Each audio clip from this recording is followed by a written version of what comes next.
भगवान फूंक मारकर किसी दीपक को तो बुझा सकते हैं, पर अगरबत्ती को नहीं, क्योंकि जो महकता है उसे कौन बुझा सकता है। जी हाँ, मैं बात श्री पूरन मुदगल की कर रही हूँ। जो एक समय था कि सिरसा में 4 साहित्यकारों की चौकड़ी थी। हरभजन सिंह रेणु, चंद्रकांत बाली, श्री सुखदेव सिंह और पापा। देर तक बैठ के होती रहती थी साहित्य चर्चा। सुगन चंद मुक्तेश भी उनके बहुत करीबी थे और अनेक बार साहित्य के लिए सम्मानित होते रहे पूरन जी। कभी सुरेंद्र शर्मा हास्य कवि द्वारा, कभी भंडारी जी द्वारा, कभी किसी मंत्री द्वारा,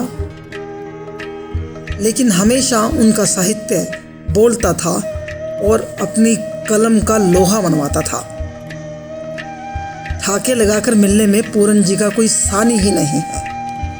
बहुत ही गर्मजोशी के साथ मिलते थे और लिखते पढ़ते इनामों का सिलसिला चलता रहता था। श्री आर.पी. जैन के साथ, कभी रमेश गोयल के साथ और कभी किसी पुस्तक के विमोचन के अवसर पर, कभी वी.सी. कायत के साथ और कभी सुमित जी के साथ, कभी राजवीर देसवाल जी के साथ उन्हें अनेक पुस्तकों का विमोचन करने का मौका मिलता रहता था। कभी धनपत जी के साथ, कभी अशोक मित्तल जी के साथ, और प्रेम से मिलते थे।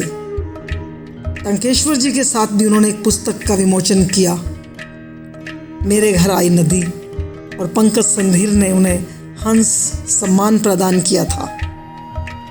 सत्या सावंत और शशि हंस भी उनके साथ इस समारोह में उपस्थित थे। दिल्ली में एक समारोह में मृदुला सिन्हा के हाथों सम्मानित हुए श्री पूरन मुदगल। भीष्म साहनी और कमलकांत बुद्धकर उन्हें बहुत प्रिय थे। 15 अगस्त 1997 में शिक्षा मंत्री द्वारा सम्मानित हुए। ज्ञानपीठ मिलने पर बधाई देने के लिए गुरदयाल सिंह जी के यहाँ पहुँचे। त्रिखा जी ने हंस सम्मान प्रदान किया। विष्णु प्रभाकर जी और हंस जी के साथ सिरसा के युवक समिति के नए भवन का उद्घाटन किया।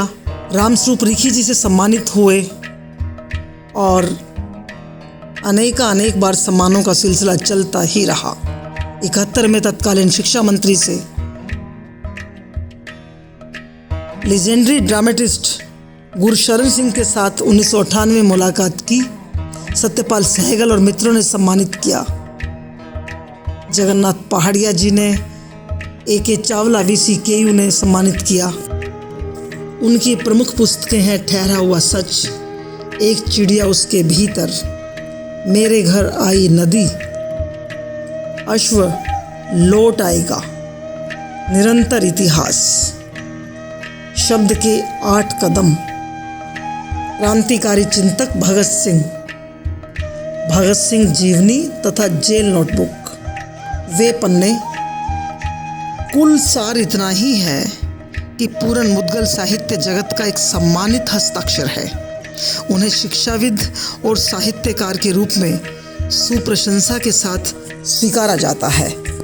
आज 11 नवंबर को उनकी पुण्यतिथि पर हम सब उन्हें नमन करते हैं।